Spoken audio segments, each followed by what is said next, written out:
Hey, what's up? Welcome back din sa ating channel dito sa Mobs TV. Alright, so tayo nagbabalik muli mga kababayan at ngayon ay pag-uusapan natin, no? Naku po, etong si Senator Chis Escudero, no? Ay tila nahuli po mga kababayan, no? Grabe, no? Ito po, no? Sinasabi dito, ito nga yung isa, sabi, siksik sa ham and cheese Escudero inserts 142 billion in 2025 budgets to benefit allies, mga babae. Grabe, no? Ibig sabihin, no, nag-insert daw po siya ng 142 billion sa 2025 budget, no, para mapagbigyan po yung kanyang mga kaalyado, mga babayan. No, so yan ang ating alamin ngayon at pag-uusapan. Pero syempre bago ang lahat, please don't forget to subscribe, like, share, comment dyan sa comment section.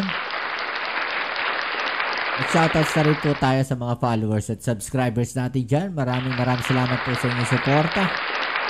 Okay. So eto na nga mga babayan, no? Sabi po dito, no, sa politico.com, highway robbery, Chis Escudero inserts 52.7 billion for roadworks paved with red flags, mga babayan. So, ibig sabihin mga babayan, meron pong in-insert o ipinasok lang. No, ito nga si Senator Chis Escudero, no, doon po sa 2025 budget, mga babayan. Kumbaga, isiningit po yan, mga babayan, no? Grabe. Ayon po dito mga babayan, Politico has obtained a copy of Escudero's insertions totaling 142.7 billion in the proposed 6.3 trillion national budget, with infrastructure taking the lion's share. Topping the list are road projects which command nearly 52.7 billion in allocations, mga babayan. No, grabe, ganun po kalaki yung in-insert daw di umano, no, neto nga si Senator Chis Escudero doon po, mga babayan, sa national budget po ng 2025. Okay, so alamin natin yung balita na yan, mga babayan. Ito po yung balita na yan, no, para mas maintindihan at mas maliwanagan po tayo. Right? Let's go. Kaliwat kanan ang pagbaha ngayon pero tila may political storm din na namumuo sa Senado. Si SP Chis Escudero nagsingit umano ng bilyong-bilyong piso sa 2025 national budget. Karamihan ng pondo inilaan daw sa mga questionabling flood control project. Grabe, Narito ang exclusive agenda report ni Dexter Ganibe ng Abante Radio. Yun naman pala, nag-insert para sa sa mga flood control, mga babayan. No, bakit si PBBM sinisisi nyo? Si Senator Chis Escudero pala, no, nag-insert di umano, no, para sa mga flood projects, flood control projects. Sisihin din natin si Senator Chis. Hanapin nyo din kay Senator Chis Escudero. Nasaan yung mga na yan? Yung mga flood control projects na yan? No? Si PBBM, hinahanapan nyo ng flood control. Bakit bumaha? Alam niyo, longest talaga tong mga DDS na to eh. Si Mayor Isko na mismo nagsabi, mga babayan, no, na yung kanilang mga sa Manila na lang example, no, na yung kanilang mga drainage system ay desilted na po. Ibig sabihin, silted na po, mga babayan. Desilted, nakalimutan ko na kung anong tawag ito. Ibig sabihin, puro burak na yung loob, puro lupa na, mga babayan. No? Ibig sabihin, ganun karumi at saka luma na talaga. No, yung drainage system ng Pilipinas, kaya yung flood control hindi na ganun ka-accurate, mga babayan. 'Di ba? O mabalik tayo doon sa budget. Bakit si PBBM lang ang sinisisi ninyo? Bakit hindi ninyo hanapan ngayon etong si Senator Chis Escudero? 'Di ba, ng flood control project? Tuloy natin.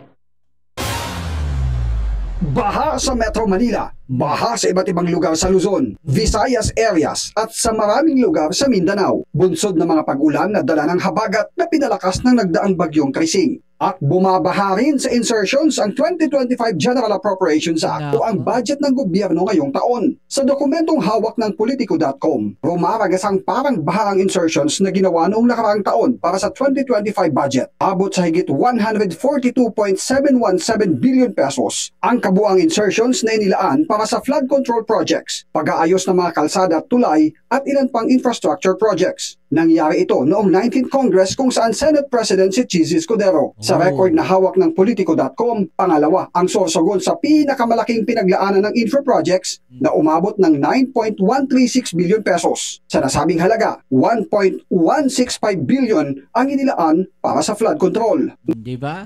Sa Sorsogon, di ba? Alam ko, governor ba siya dati ng Sorsogon, mga babayan?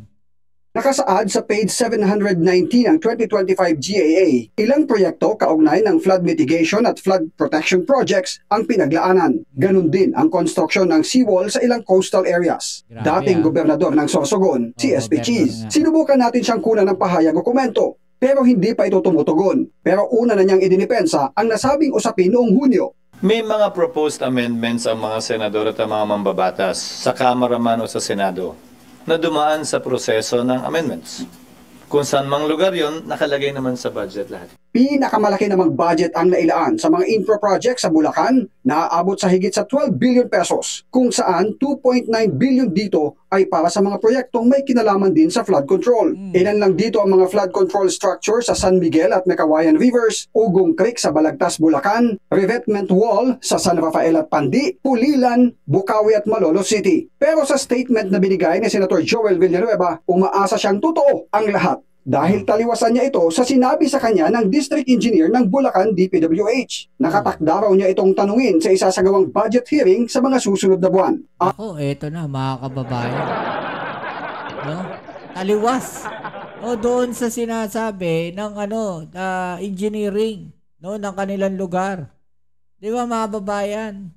Tapos sinasabi gano'ng kalaki yung budget. Naku, eto na mga kababayan. No? Mukhang magkakalaglagan na to mga kababayan. Nabuking eh. Diba? Nabuking na meron palang ganong project. Oh, yari. No? Yari etong si Senator Chis. Mukhang gigisahin to. Parang magiging to. Parang magiging VP Sara Duterte rin to. No, gigisahin din sa budget mga babayan. Ako po, no? Ulitin nga natin yung mga babayan. Anong sabi? Na binigay ni Senator Joel Villanueva, Rivers, Ugong Creek sa Balagtas, Bulacan, revetment wall sa San Rafael at Pandi, Pulilan, Bukawi at Malolos City. Pero sa statement na binigay ni Senator Joel Villanueva, umaasa siyang totoo ang lahat. Dahil taliwasan niya ito sa sinabi sa kanya ng District Engineer ng Bulacan DPWH. Nakatakda raw niya itong tanungin sa isasagawang budget hearing sa mga susunod na buwan. Ayon kay Villanueva, hindi siya kasama sa liderato ng Senado noong pandayin ng 2025 national budget. Bukod sa Bulacan at Sorsogon, kasama sa top 10 na lugar na nakinabang sa umano'y 2025 budget insertions sa ilalim ng pamumuno ni SP Chis, ang Mindoro, Batangas, Davao, Misamis Occidental, Quezon Province, Valenzuela City at Cebu. Davao, mga babayan, Davao, 7.2 billion mga kababayan sa Davao. Marami rin sa mga proyektong pang-infrastruktura na nakasaad sa 25 GAA ay pawang nauulit lang at kinatay-katay ang isang kahabaan ng kalsada at pinaghiwa-hiwalay na magkakaibang proyekto na may kanya-kanyang budget. Para sa agenda, Dexter Ganibe. Mga babayan, no? Nabubuking na sila, mga babayan. Grabe, no? So, meron talagang lumalabas, merong, tawag natin dito? Merong hocus-pocus sa mga budget. No? Nabubuking na sila mga kababayan, nalalaman na. Kaya nananawagan din yung mga kababayan natin no, na mag-inhibit na to si Senator Chis Escudero. Grabe, ganun kalaki yung mga budgets pala mga kababayan, no? Ayan, no, sabi dito. These road funds spread. Teka natin. These road funds are spread across 912 projects ranging from construction and rehabilitation to slope protection and bypass roads Interestingly, 164 projects received exactly 100 million each, a pattern that raises concerns of templated or arbitrary budgeting, mga babayan. Ibig sabihin, yung 164 na project, pare-pareho yung amount, mga babayan. Parang tawag dito, parang dinoktor lang. Insert lang. Ito pa Following roads, buildings received 38.7 billion. Ito matindi Flood control projects at 35.1 billion. And the street lighting initiatives took 11.1 billion. Meanwhile, bridge construction has a budget of 3.8 billion and the remaining 1.3 billion was spread across other projects like water systems, airport upgrades, and buying lab equipments, mga babayan. Ito. Kaya nagagalit Senator Villanueva. One standout in the list of beneficiaries in Bulacan, the home province of Senator Joel Villanueva, which received the highest total allocations at 12 billion, mga babayan. Of this amount, 900 million was earmarked for barangay level road projects and allocation that may be considered excessive given the local context, mga babayan. Di ba? For instance, 100 million was allocated for road construction in barangays Bigte and Binuyan in Norsagaray. Ang total populations lang daw, mga babayan, 13,000 lang according to 2020 census. So mayroong hocus-pocus doon sa mga budget, mga babayan. In short, merong sinasabi, merong insert o hocus-pocus doon po sa budget, na nagkakahalagang 52.7 billion, mga babayan.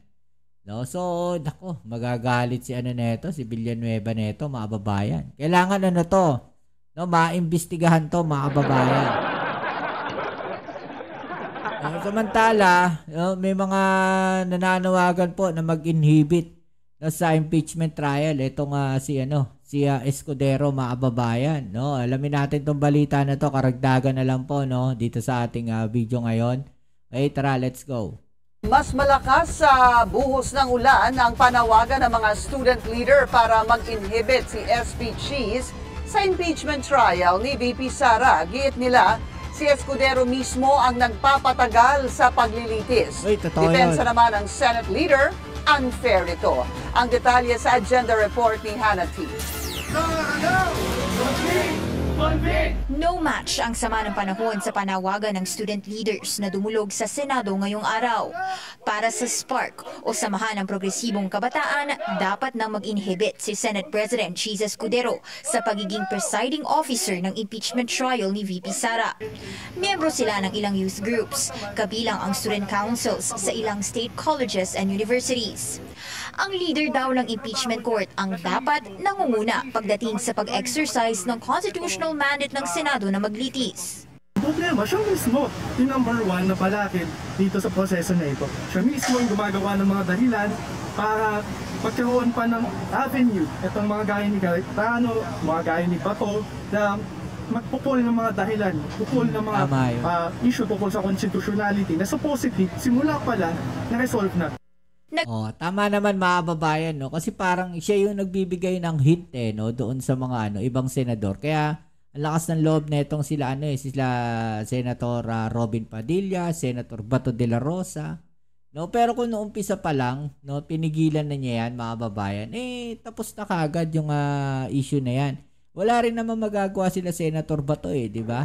Umpisa pa lang hinarang na niya, di tapos na usapan. Hindi na makakaporma yung mga yan, di ba? Nagpadala sila ng open letter kay SP Cheese tungkol sa inhibition.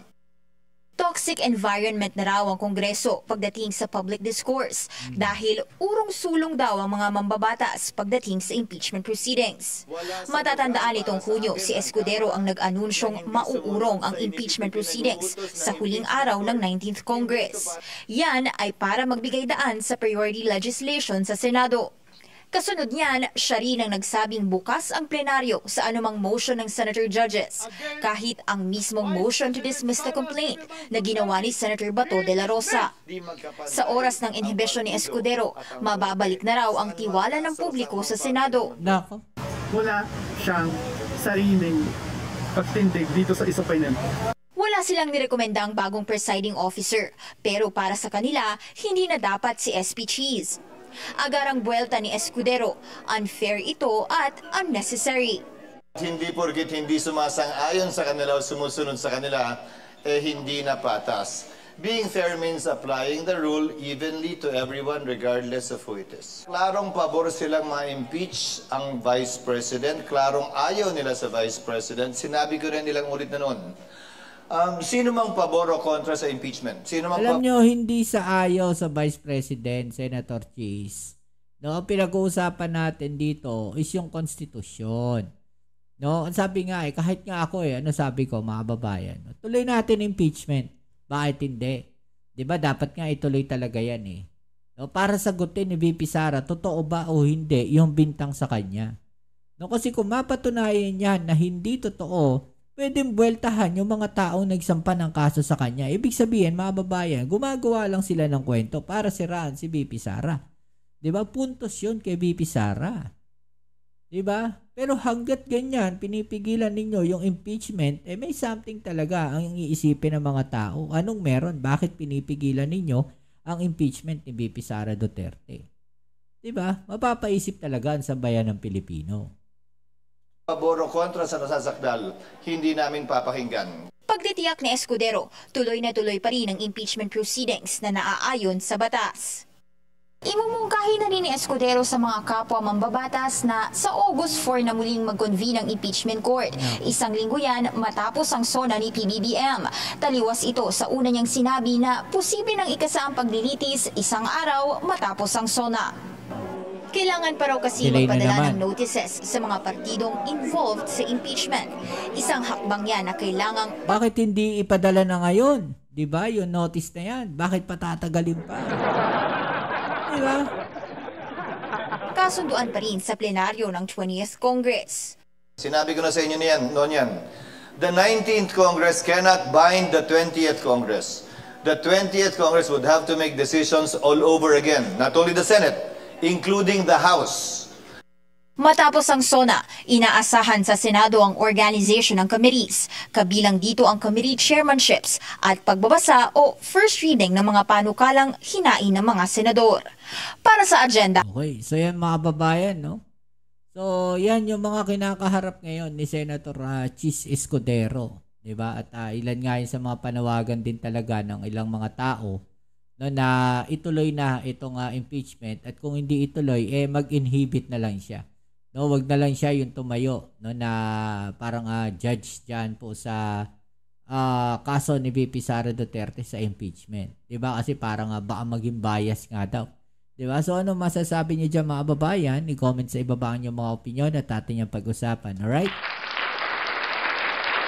So yan muli, maraming salamat sa lahat ng mga patuloy na kasuporta dito sa ating channel. Kita-kits po tayo sa ating next video upload. Ito muli ang inyong Kuya Mobs, it's Mobs TV.